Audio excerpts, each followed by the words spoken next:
Voici celle dont tout le monde parle, la maladie à coronavirus, qu'on appelle aussi la COVID-19.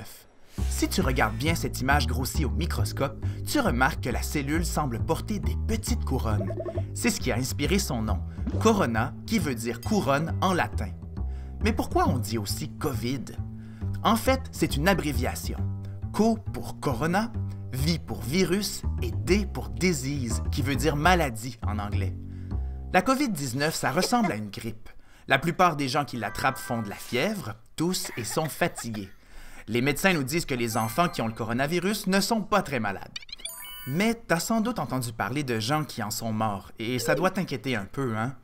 C'est que certaines personnes plus fragiles, comme les personnes âgées ou des gens qui ont déjà une maladie grave, sont plus faibles et peuvent avoir des complications s'ils attrapent le virus.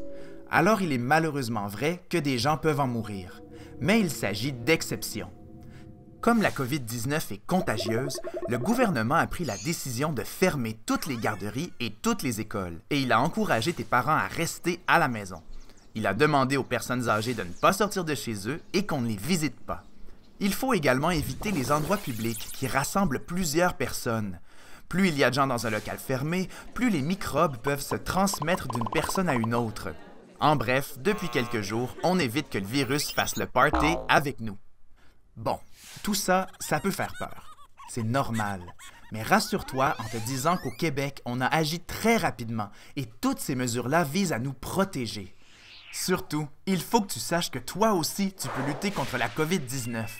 En te lavant les mains souvent avec de l'eau et du savon, en toussant dans le creux de ton coude et en essayant de ne pas toucher ton visage ou celui des autres. Et tu peux aussi devenir membre de l'escouade antivirus. Comment?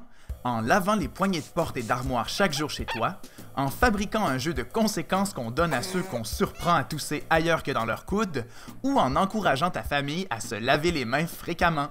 Et surtout, n'oublie pas que ton boulot à toi, ce n'est pas de t'inquiéter.